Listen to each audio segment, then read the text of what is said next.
Attention, please. The show starts in 10, 9, 8, 7, 6, 5, 4, 3, 2, 1, go.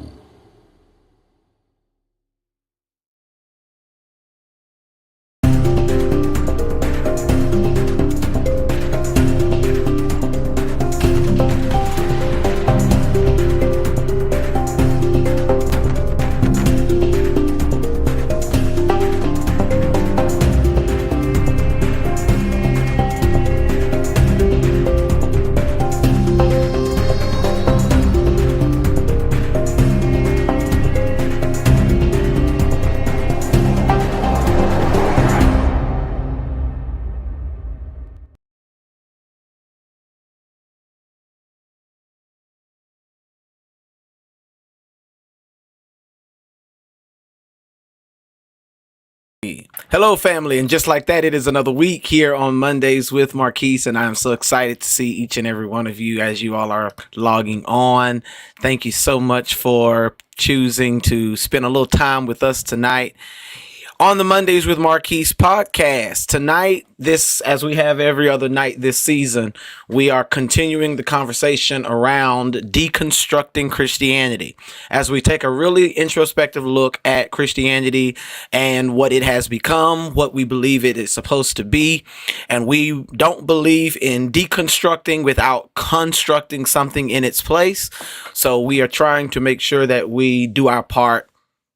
I have been meeting with different voices each week as we amplify the conversation. And tonight is no different. I have with me Bishop C. Montez Jones from the Evolve City Collective as our special guest tonight.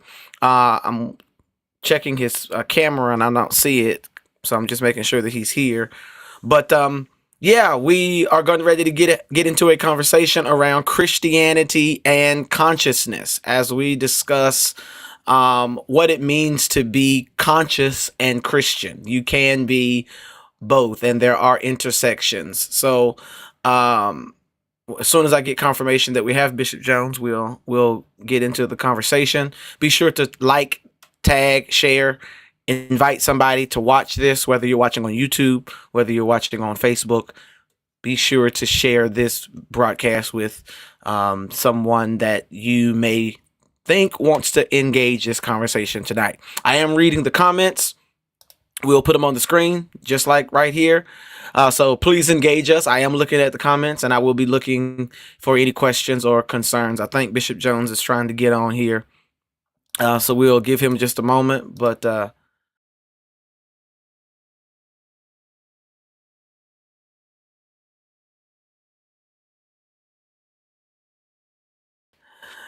right. Alrighty. Um, great. Bishop will be here just as soon as we can. I think I see him now. All right.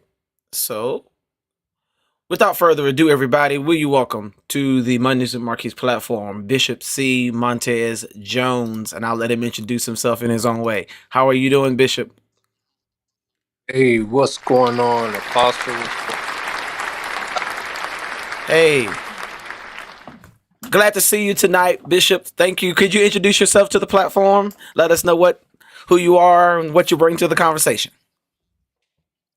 Absolutely. I am Montez Jones. I and myself, your consciousness coach, coaching you into all things consciousness.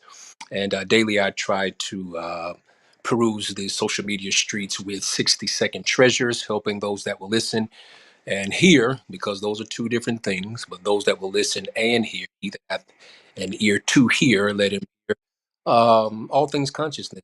So I have been doing that about 18-month self awakening, spiritual awakening, and I am enjoying the journey thus far.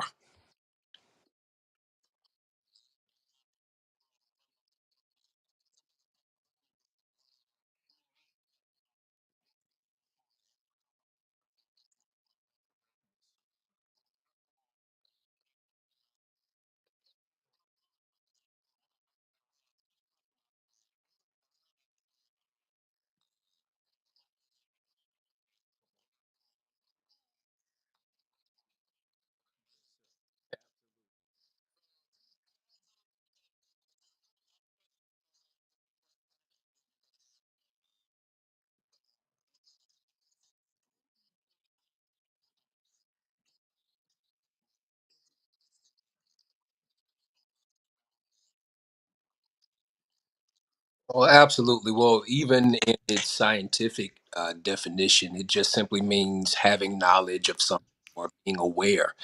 Hmm. And so spiritually, it is the same definition comes to all of the three A's. And this is what I teach those that are given to my leadership. I teach three A's of consciousness. That's awake, alert, and aware. To awaken, to become alert in your awakeness, because not everyone who is awake is alert. And so that's important, an important segue into consciousness: awake, alert. And then you come into a sense of awareness where you have, through experience and spiritual enlightenment, a knowledge of things that before that you may have had a mere belief in, but belief systems change as new truths or new iterations of truths present themselves. My belief structure and system then changes, which often leads me into the knowledge of. And so, consciousness, I believe you arrive at spiritual consciousness when you awaken. And then when you are made alert to certain things that you awaken to, and then through study and through experience, you become aware. So, those are the three A's in my definition of spiritual consciousness. Yeah, I appreciate that. Sometimes we learn things and then we forget that everybody hasn't learned or been exposed to what we've been exposed to. So thank you for giving me even that articulation. It helps me with my elevator speech on what consciousness is. So with this whole consciousness thing, a lot of times in my experience, I've heard a lot of people and even myself had a hesitance to embrace it because, especially if you're raised like me, oneness, Pentecostal, apostolic, all things revolve around Jesus. And if it don't fit with the Jesus context, then I would be I'd be ready to to reject anything. So I'll skip across the field a little bit here because in my personal experience, everything I've learned on this journey to and in consciousness um, does not, clash. It doesn't clash with my Jesus principle. So that has actually helped me embrace consciousness because it hasn't clashed. But can you talk about the intersectionality, if you will, between what we know to be Jesus and consciousness as you iterate it? Absolutely. Well, I firstly, I believe that two things can be true at the same time. Mhm. And I think that's one of the greatest disservices that most quote unquote Christians have in their pursuit of their faith or system of beliefs, is that they believe that one plus three is the only way to four, that there is no way possible that two plus two can give me the same sum total as one plus three. And once you maturely embrace that there is another path, that there is another route, and I know I'm already coming against oneness theology, so please forgive me. But when you maturely embrace that there is another path to the same destination, and that is subjective, you begin to maturely see that the parallels between what we have been given, I will submit, to believe, and then what we have come into the knowledge of through our own personal experiences. um, the two can be true at the same time.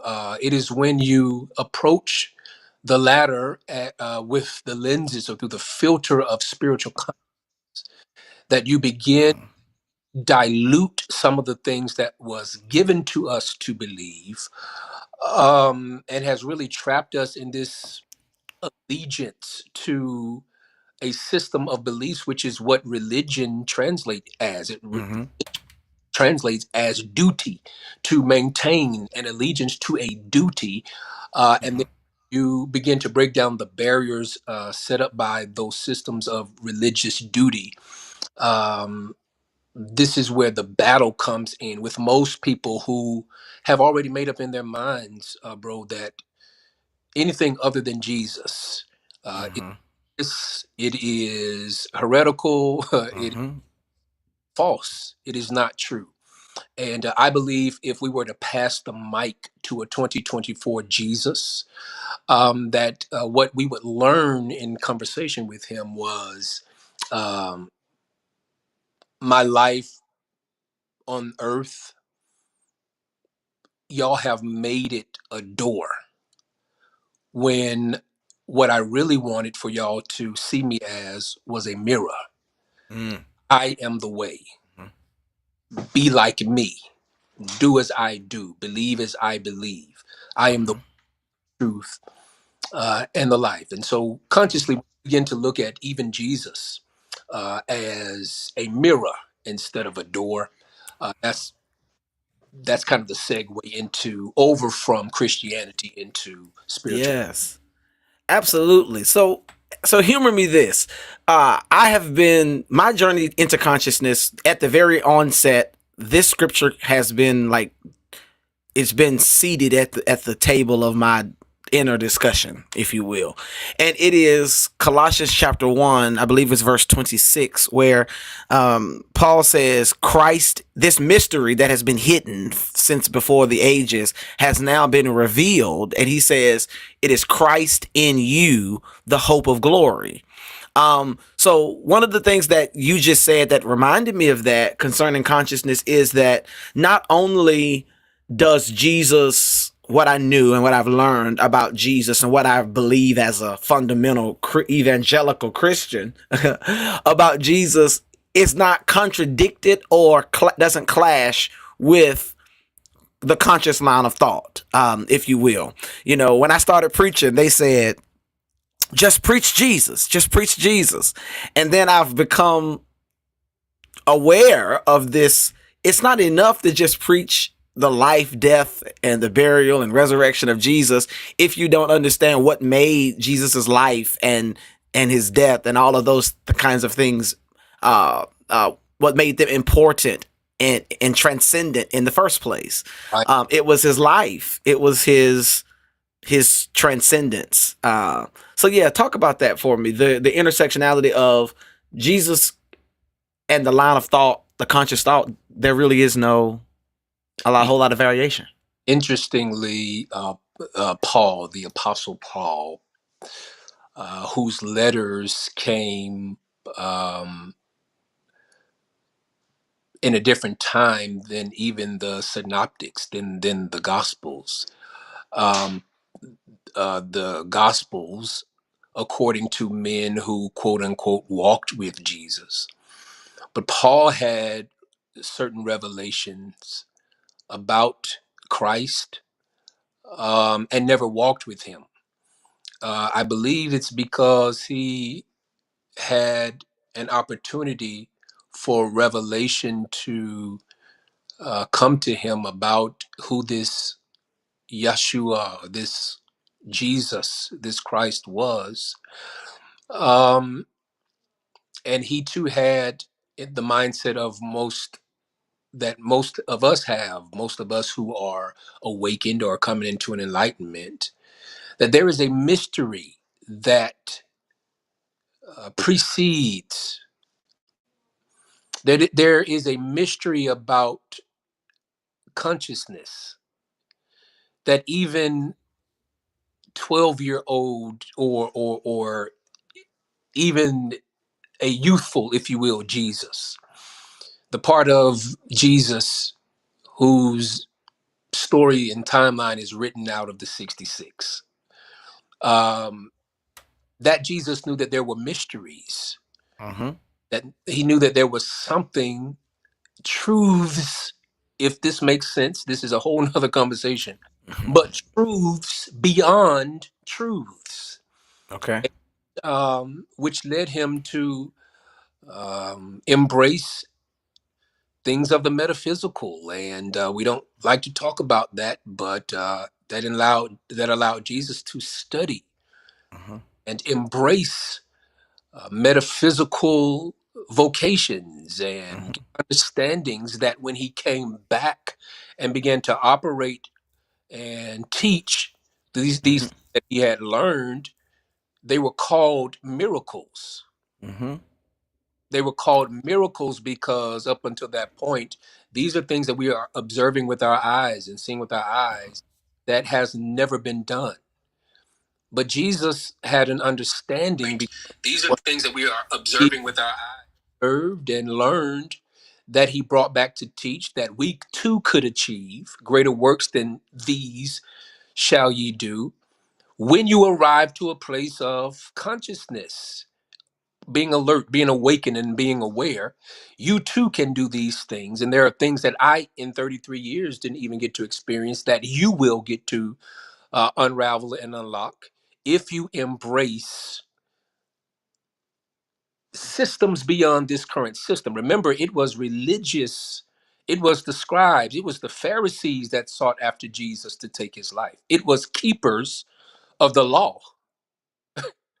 And they only came after Jesus when he deconstructed, if you will, or Right. to dismantle certain systems that arrested us from our pursuit of something greater than this, a truth beyond this truth, not dispelling this truth as a lie or Mm-hmm.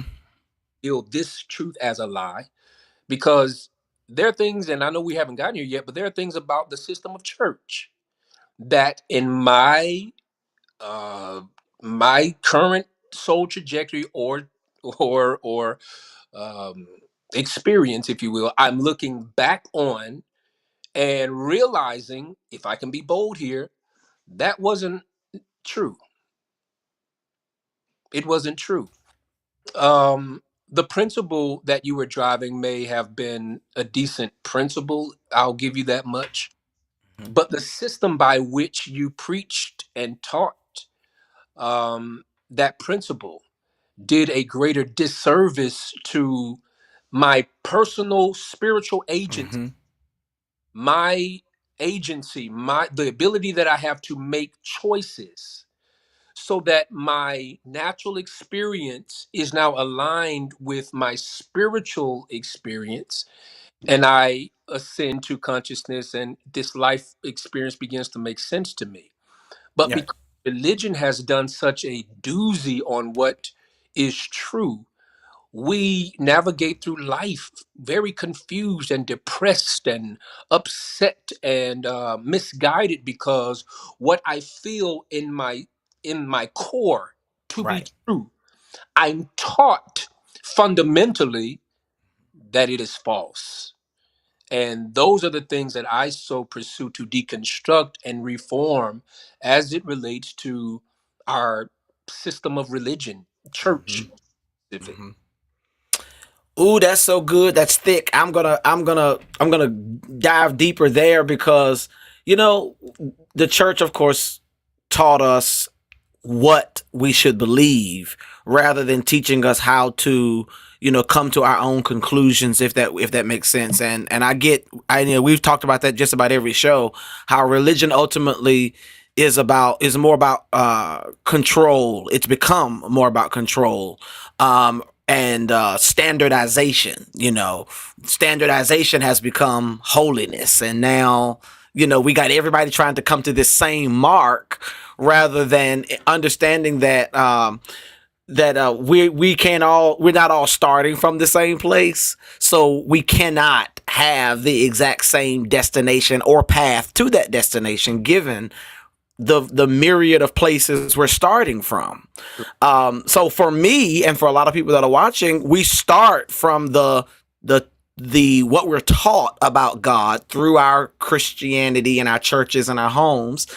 And then for me, I got to a place where my lived experience began to scream so much louder than a lot of the taught things I was taught. My lived experience was leading me to question, like, either God is lying, grandma got it wrong, or I'm getting it wrong somewhere. And life and through experiences, I come to realize it ain't me, or not just me, and it wasn't just one of anything. It was all of the above in a way, because grandma meant well, but she taught me from what she could understand given her education, her background, and her context. And I had to know the context. So, what I love about Christian consciousness, if we're getting ready to coin a word here, is that Jesus is big enough to be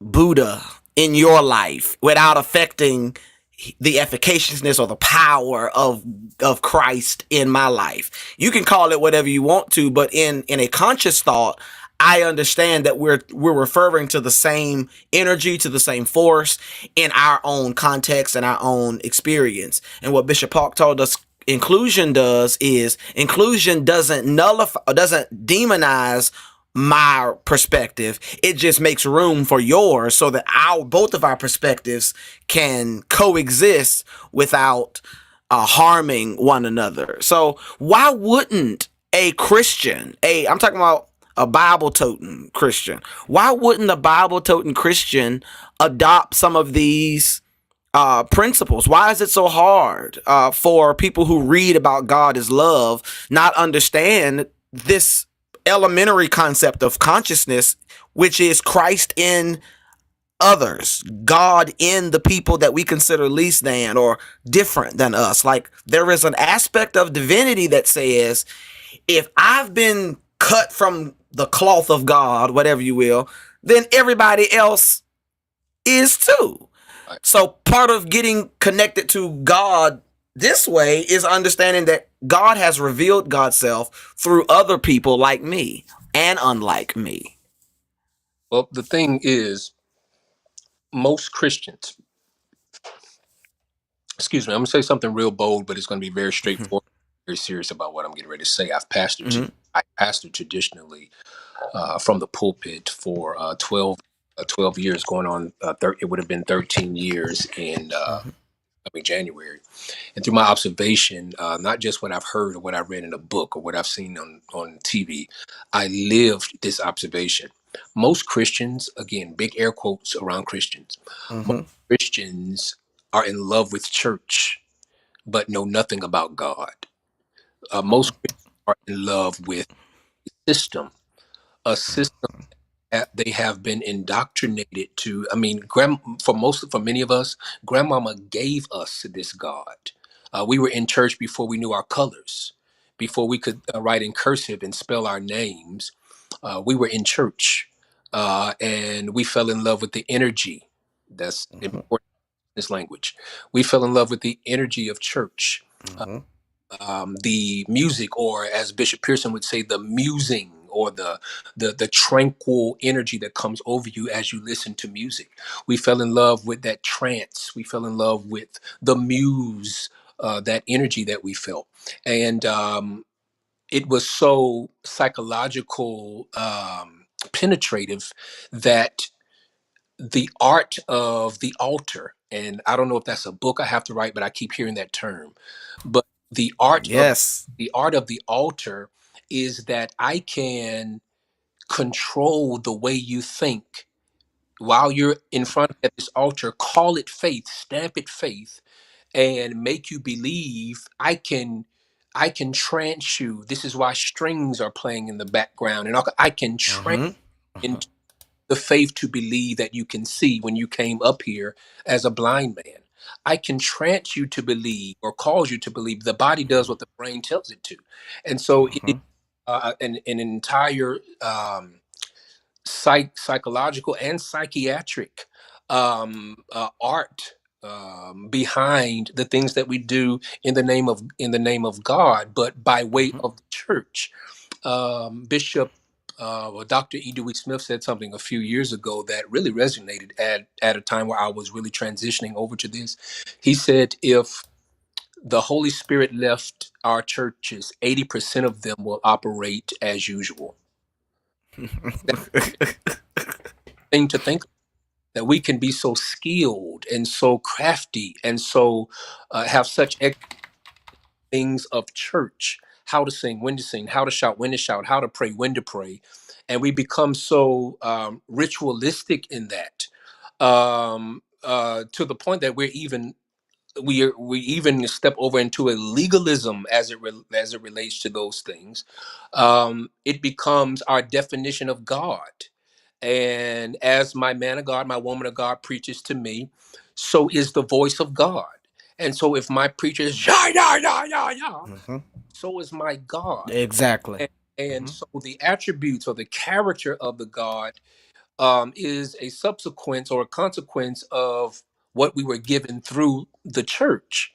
And one of the things that consciousness does is it takes you beyond the God. You know, think about it. I've seen some churches here lately, bro. When you watch their live streams, and this is nothing against anybody, I'm not Yeah. disturbing.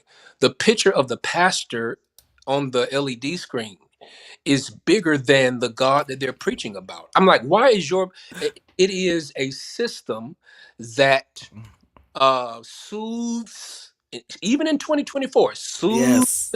misogyny, that incubates capitalism and Mm-hmm. monetary gain. It is a very misogynistic capitalist um it is just a system that needs reform.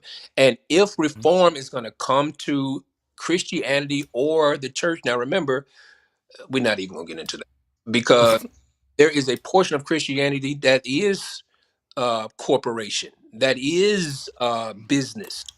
And most of that model is supported by what we preach and teach or how we preach and teach from our pulpit. If it does not Mm-hmm. make money, it does not make sense for me to even Mm-hmm. talk or preach about this. So I'm not going to be a loud voice for same gender loving men and women.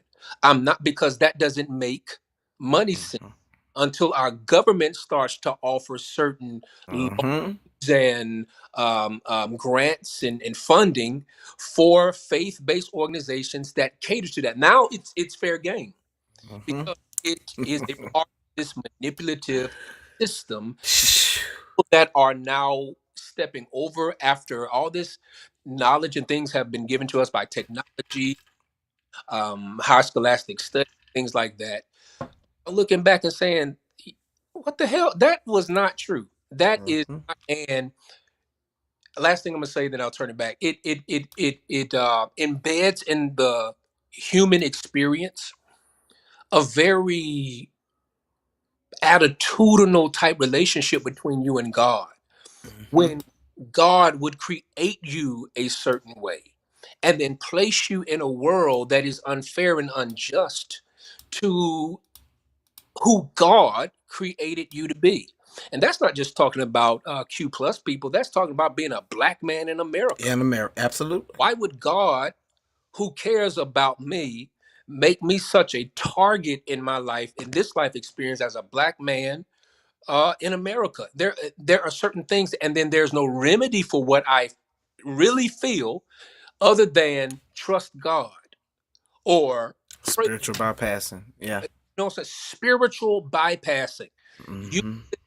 God said, and thus saith the Lord, and all this religious jargon Mm-hmm. to make me overlook or bypass what I'm really, really feeling. Up until the point where I have imploded because I have bottled down so much over the years because God hates me. There's no Mm-hmm. way in the world I can preach and teach Jesus loves the little children for the children, and yes, Jesus loves me for the young adults, and all this kind of stuff for every age group. There is a new level of preached and taught. Mm-hmm. But what about Yes. the faith for the conscious? Mm-hmm. Because most Christians believe, very few actually know. Yes. Absolutely. And this is a reprise from another episode, I believe, with Pastor Mike Williams. He said that the truth that you hear is not what makes you free. It's the truth that you know.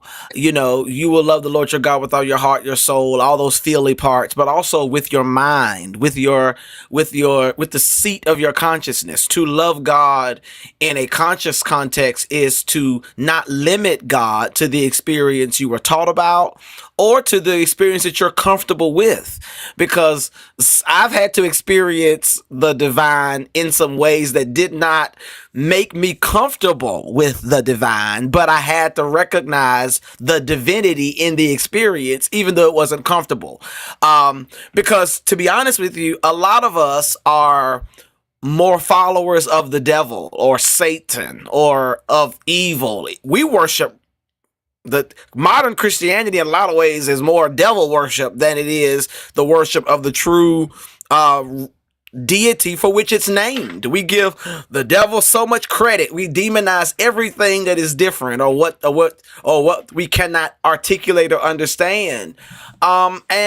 And I just wonder why, or what is it going to take for churches to embrace this kind of theology or theological position when it's not financially lucrative. Oh, yeah. It's just now becoming, as you said, financially lucrative for there to be inclusion of women or LGBTQIA people. But is our theology changing? Is our consciousness really being expanded? Or do we realize that we can just get someone to write a grant that says it is, to write for a grant so that we can get some money to do the same old church stuff that we've been doing? We just now got a government check to, get a grant, have a conference or have a service, but not really doing the work that you say you're doing all through the year. What do we do with that when consciousness becomes not something that we really are gonna, embrace, but now it's become just another buzzword that we can profit off of as the institutional church? Yeah, I agree. One of the things that Bishop Hairston said to me, and it literally changed my life, and it was very simplistic, but everything he said was profound. He said, "Your Mm-hmm. objective is not to convert. Your objective is not even to convince." He said, "Your objective is simply to offer a different perspective." Mm-hmm. Absolutely. So that's how I have removed myself from the frustration, especially as it relates to those that I love and want something different for. But there's the oxymoronic uh, irony there, that you want something different for people who demonize anything that is different. And so Yes. until they are ready to experience something different, and that usually doesn't happen until life teaches lessons that love can't teach. Uh, Mm-hmm. they won't be willing to open themselves up to this level of truth. And then another thing that Mm-hmm. Bishop told me is you have to be very careful not to frustrate, in his words, the faith of someone else. And for an example, my grandmother, who calls me her pastor, her bishop, her teacher, is 84 years old. She'll be 85 on April 4th. And so who knows how much longer she has in this life experience. And one of the things that I fear in my newly embraced um, pursuit of soul trajectory is that I will teach her in a way that complicates what she believes. And Mm-hmm. I'll need to back up, because there needs to be a very clear, at least from my perspective, there needs to be a very clear disclaimer here. I still believe in certain things. However, what I believe about what I believe has changed. And Mm-hmm. most spiritually awakened or conscious or enlightened people will give you those same sentiments. We still believe in God. Mm-hmm. What we Right. believe about what we believe about, Mm-hmm. still believe in Jesus Christ. What we believe about Jesus, it Absolutely. has changed. We still believe in church. Mm-hmm. What we believe about the church has changed. Mm-hmm. So as we seek to deconstruct certain systems of belief, um, I love what you said. We seek to place something there so that what we remove, we don't long for, because anything that you don't grieve over you long for, and what you long for, you ultimately return to. And Mm-hmm. so it will be an indictment against the progress that we would make as reformers or inclusionists or Metacostals or whatever terminology we are embracing as language is emerging and as we experience. There will always be something new to offer. Mm-hmm. That through personal experience, it is fair to allow a person to have their experience Mm-hmm. and not to force filter, if that makes sense, not to force filter a person's narrative, excuse me, or perspective Mm-hmm. about what is God to them. Even Paul, you mentioned, Mm-hmm. says, if my hand offend my brother, I Mm-hmm. chop it off. So my ministry for 12 years was a ministry of rehab. And in rehab, I always taught that where there's a rehab process, there's always the potential of relapse. So you have to be just as accountable and responsible for your friends or your loved ones' rehab process, that you begin to cut off things that would offend not so much the person, but their progress. That progress, So yes. if I want to drink Douce at my house, Mm-hmm. I am legally okay to drink Douce at my house. Mm-hmm. However, if you are a guest in my home Mm-hmm. and you have an addiction to, or you are struggling against an addiction to alcohol, even though this is my house and I have jurisdiction to do what I want to do in my house, that offends your rehabilitation process. So I don't do it around you. Right. I'm not saying that what I'm doing is wrong. That's What right. I'm saying is it can be wrong to do it around you. And Absolutely.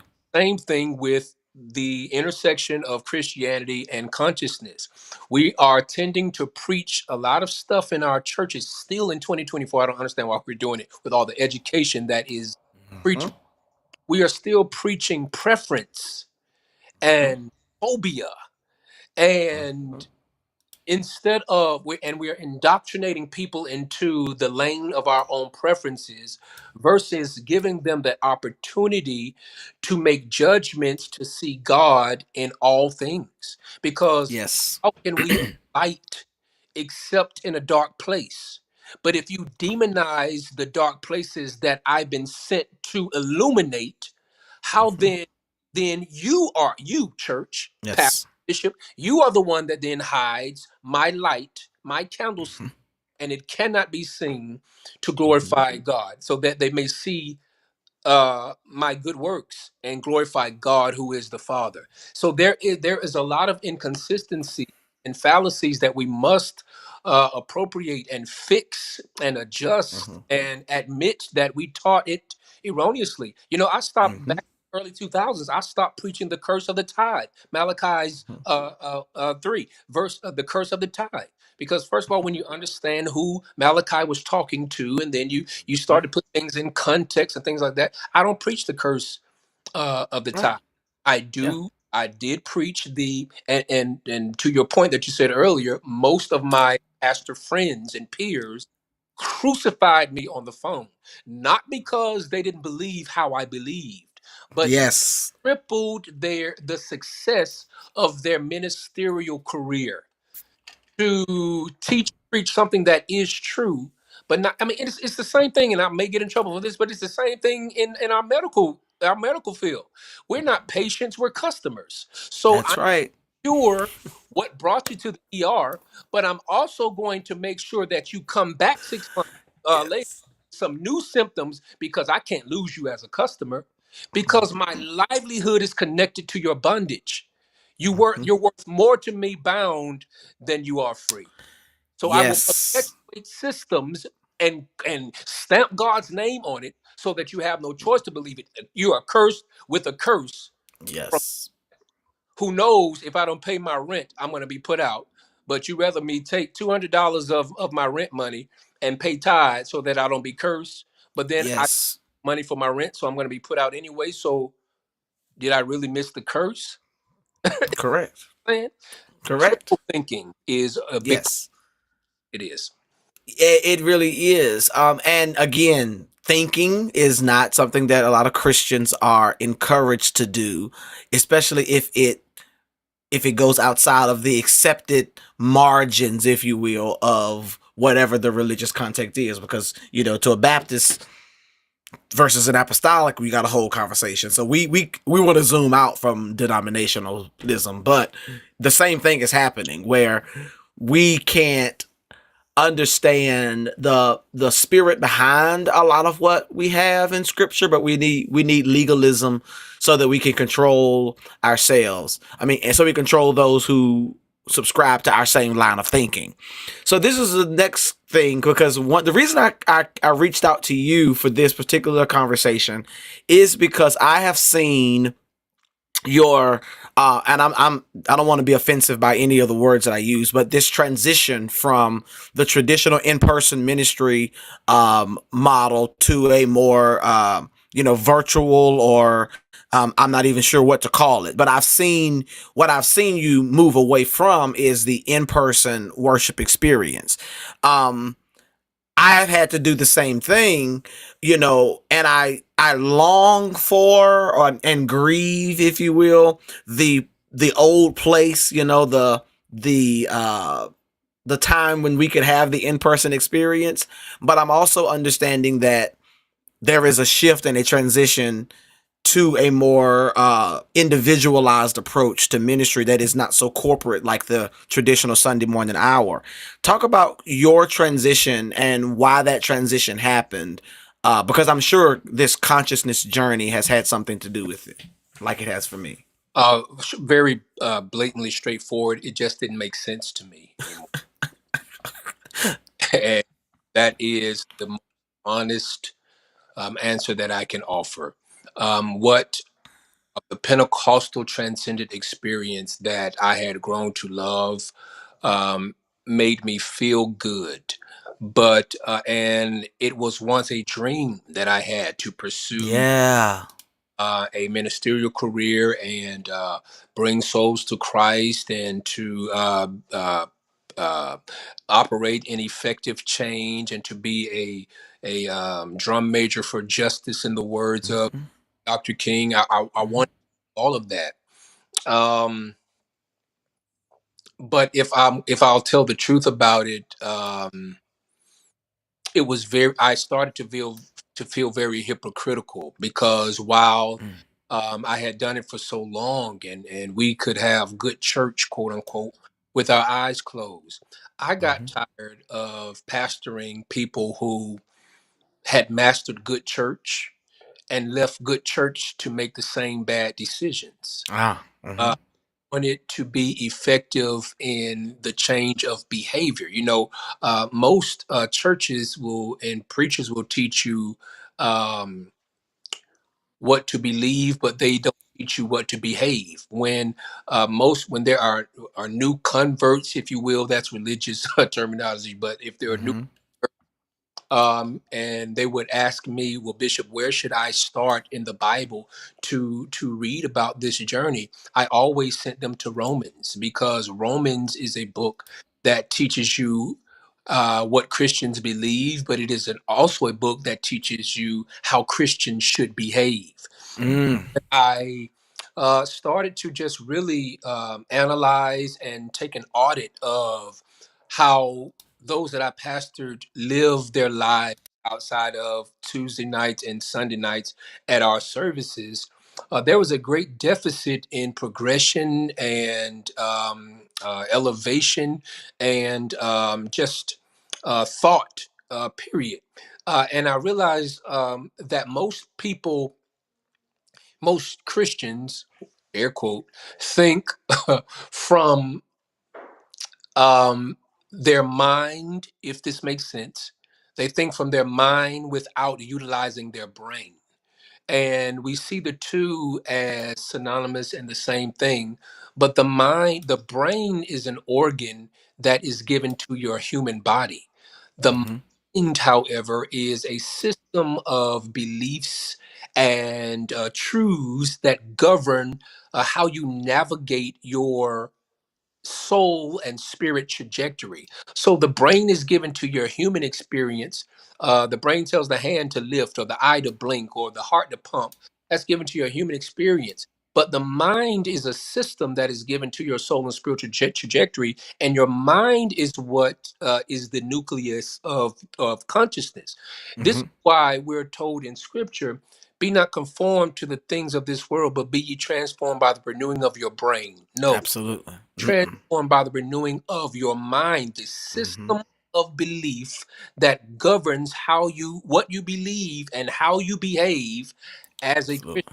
And so I didn't see a lot of that. And we were dancing and shouting and singing and running. We had a very strong music culture in our church. So we were always doing something musically and on TV and on national stages and doing things with celebrities. And so we had fallen in love with the excitement or the endorphins or the adrenaline of Mm-hmm. the church experience. But we left going home to dispossessory notices Yeah. and more roommates than we had rooms, and Mm-hmm. just all kind of bad life choices. And I got tired of um, being complicit in that. Mm-hmm. When I Wow. started off as a pastor, I really had a heart to see change. I really wanted to see rehabilitation.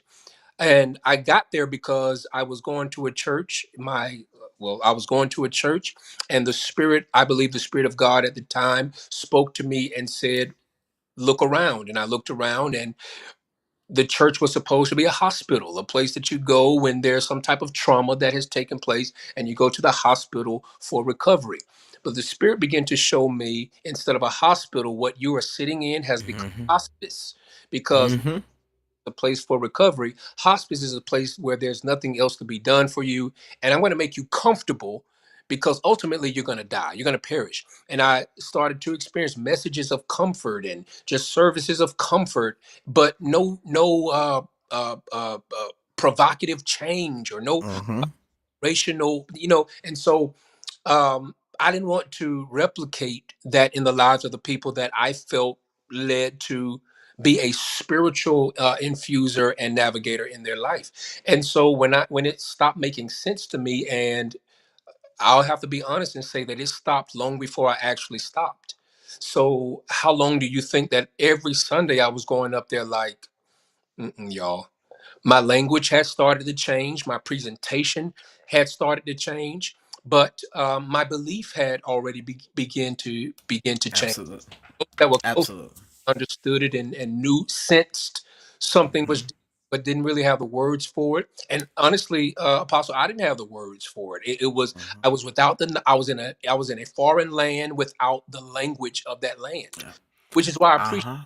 type of conversations, because my success in a new land is directly correlated to the fluency of my language for the. Mm-hmm. I'm not going to be successful in Asia or Europe or China when I am not fluent or at least familiar to the place or the new land that I've been subjected to. And where there is no fluency in language, there's got to be, for the sake of conversation and communication, there's got to be a translator. So I think Mm-hmm. where I'm being placed now is as a translator for those who are between two lands and learning a whole nother language. And so I could Yeah. do that, though, replicating the language of a system that I had fallen out of love with. Yeah, absolutely. I concur as one who's pastored in person. I often think about what I would consider the heyday, the time, that period of time that every pastor looks at and be like, ooh, that period, things was good. That was the smooth spot. Like, I remember, the optimism and the energy and the excitement and all of that. And I realized what I was preaching then wasn't based on what I even believed then. Like you said, there was a time where my personal evolution, my personal theology, my personal experience with God, about God, concerning God and the church had already begun to evolve and had evolved quite a bit from what I was preaching every Sunday. And you know what that feels like, I'm sure, where you start tailoring your messages to not say some things that you no longer believe without going ahead and just blurting out what you do believe. You know, you remember that, like where you preach scriptures and then you start preaching them metaphorically, you know, so that you can use that language to really tease out the point that you are trying to make, because you've evolved from,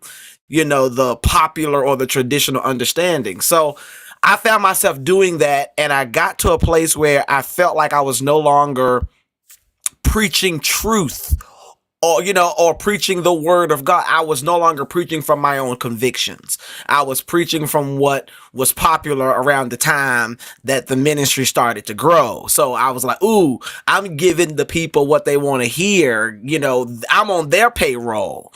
And when you on folks' payroll, folks will fire you when you stop feeding them whatever it is that they enjoy or expect from you. So um how do we cultivate our love and our desire for in-person gatherings in this conscious place? Like, is there hope for in-person worship or in-person church experiences in consciousness, or should we just begin to, you know, move to a more virtual or a more individualized aspect of ministry leadership? Well, both, in my opinion. We Okay. definitely to understand and embrace digital platform as it relates to how we administer and how we promote and how we market even um, the words of faith and the way our world is evolving and shaping and shifting and things that we're adapting to. Um, if you'll be honest, today's church doesn't look like church just 10 years ago. It certainly isn't the church of our youth. But one of the things that I'm giving myself, and this is another thing that consciousness will do for you, you start to give yourself permission to do things that you wouldn't sign the slip for in traditional Christianity. One of the things that I've given myself permission to do, though, is to understand that if it is true that we are transcended and shifted from faith to faith, from glory to glory, to ascend or to graduate to a new level of faith means that must be something new or greater than that I now believe for. And so the power of the church that we came from was so dunamis and dynamite in its energy, because those times we had, if I can say it this way, well, we had a different type of belief. We had something different that we were believing for.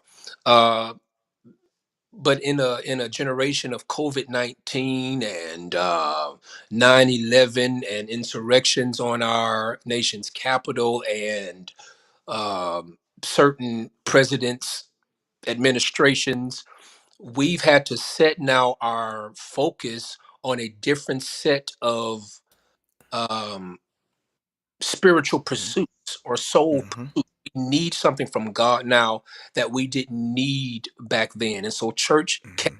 feel the same way because our life experience does not feel the same Yeah. way.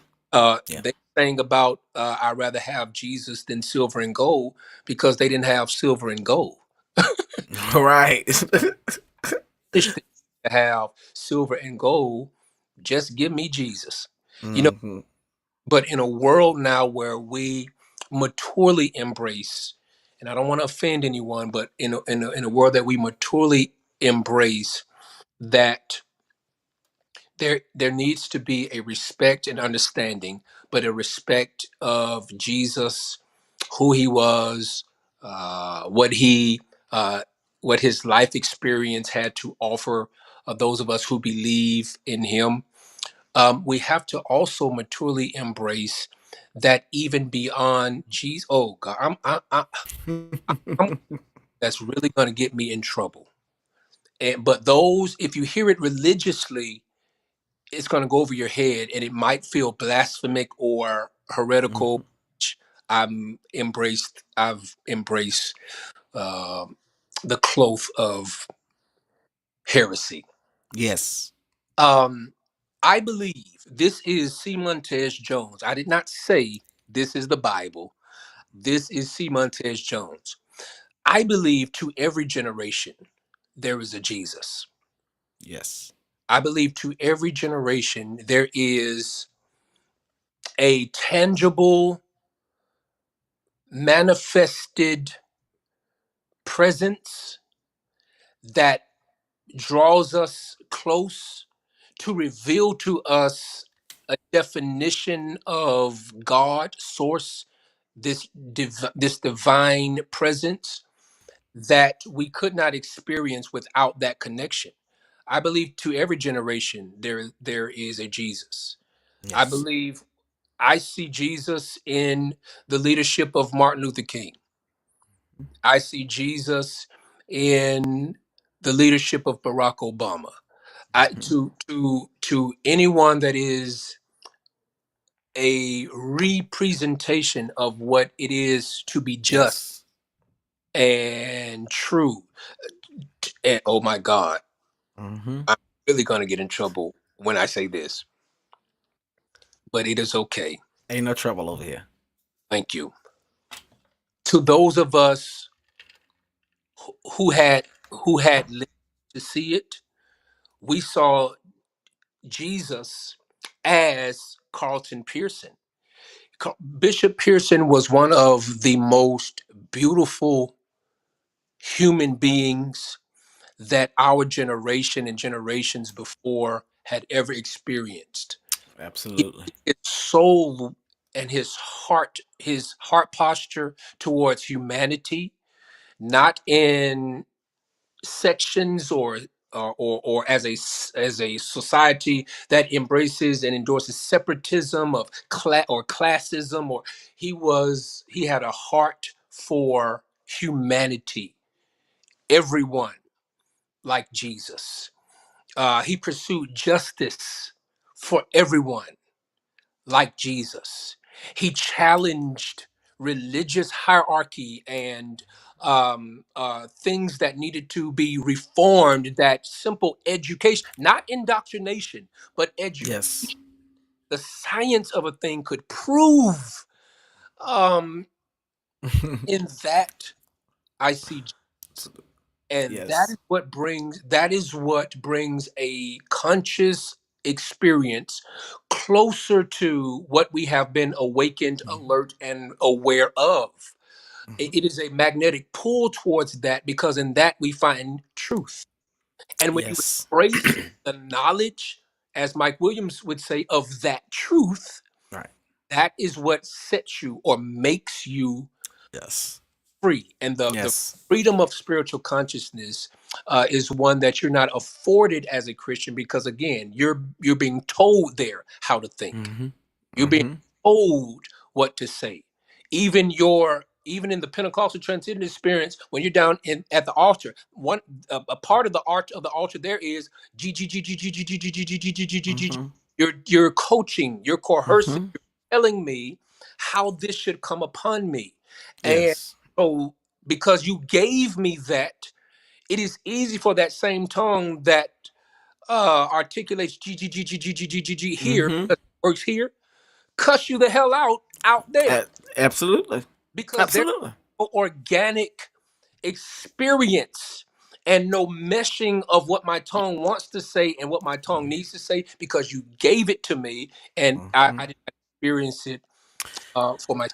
Absolutely. Your articulation lights a fire under me because you are exactly right. I thank God for being a Pentecostal, because I think Pentecostalism helped condition me. Like lifting weights conditions you for a fight or something.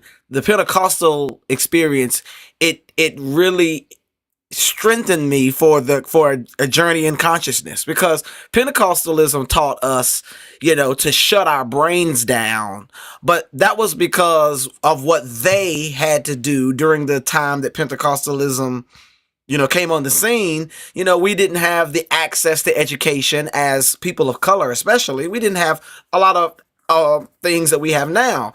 And a lot of our shutting the brain down was because we didn't have no other choice. We had to, in order to rationally survive, we had to shut our brain down because we didn't have the access to knowledge that others have. Well, that's no longer the case now. We cannot, even as African Americans or people of color, we cannot continue to harp on that bandwagon about all of the disadvantages, that slavery and racism in this country perpetuated. Those systemic ills are real. They are very real. And God has called some of us to be advocates in those areas. I'm one that, I may not be called to, the courtroom, the lobby circles, or the, grassroots political organizations. I'm not called to those rooms, but I can support those who have the same message, the same consciousness as me. We believe the same things. We have the same constitution, but their articulation of that is in a political arena. I feel like I'm called to music, church, and to a people who left church and went into what I would consider dark rooms and brothels. That's my niche, if you will. And I can be Christ when I go to those places to win people back over here to this stream of line of thinking, even if they don't embrace my, I want to say my idols, but even if they don't embrace my faith, the articulation of my faith, because Christianity, I believe, has become idolized. The Bible has become an idol. The real essence is sitting over here, but this performative aspect of Christianity and all of these things is over here, and they're no longer congruent. And those of us that have a heart to really be effective, we have to divorce that to embrace this. And it's tough. Like I said, I mourn all the time, especially when you see people who have the wrong motivation, I guess you could say. I don't want to demonize what I don't know, but there are some people that don't have the motivations that I know I have. And it seems like because they have the correct sound bites and they're saying the right things, they have a level of advancement that is hard, for those of us that have a conviction about this thing to really make. So that's been a personal angst of mine. And I'm, woosahing to get myself together to be in love with where God was, while you still try to embrace evolution.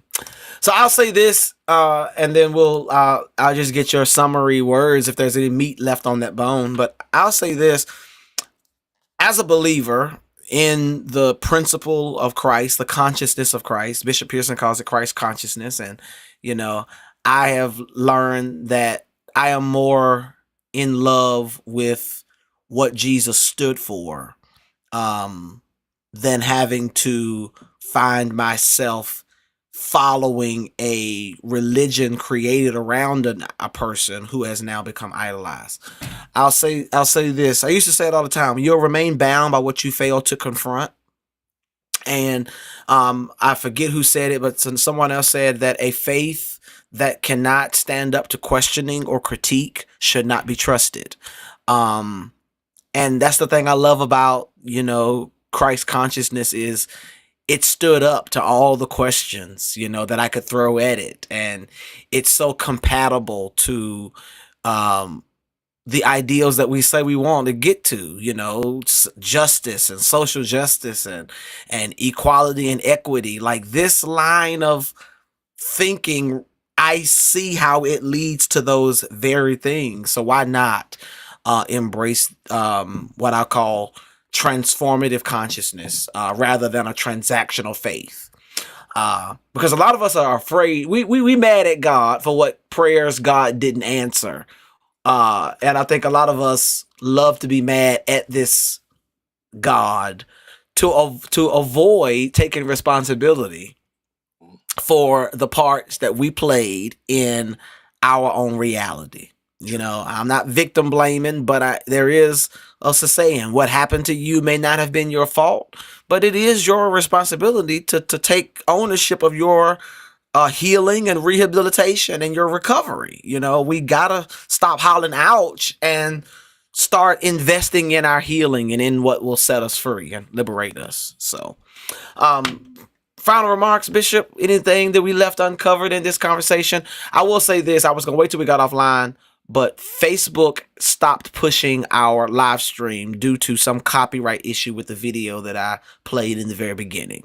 So the replay will be available, but the algorithm won't let us share to Facebook. So we're live on YouTube, and we appreciate those that are watching and those that are watching in a pre-recorded state. But Bishop, thank you so much for giving us some time today to have this conversation. It's such a deep conversation that we won't really scratch the surface of it tonight. But final remarks, anything closing that you would like to contribute to this conversation? Well, I just want to thank you again for having me. I appreciate platforms like this that just embraces the ministry of conversation. We lack understanding of each other because we just don't have the art of communication that we had before cell phones and things were glued to our hands. We're just in a different time. So conversations like this inspire me, and I really appreciate it, so that we can reason with one another, even where there's disagreement that doesn't have honor. But we just open up to another perspective. And some people have coined this new age thought or new age thinking. Don't believe it's new age. These conversations about consciousness have been going on for a long time. But I appreciate the language and the ability to articulate it, and again, platforms like yours that allow us the opportunity to share. So thank you again for having me. I look forward to coming back, and I'll share it when we get off. Absolutely. Thank you again, Bishop. I appreciate you for being here. Everybody that is watching, go now. If you're listening and you can't see, go to all social media outlets, any social media outlet, your favorite social media outlet, and follow Bishop Jones at Evolve City Collective. That's at Evolve City Collective. It'll be in the description for this video, for this episode. Again, thank you for being a part of this conversation, Christianity and Consciousness, both to Bishop and to each of you listeners. Thank y'all so much. I will see you all next week as we take the conversation further with my new guest, Pastor Will Horn. Love you, Bishop. Hold tight 1 second until the live stream ends. See you later.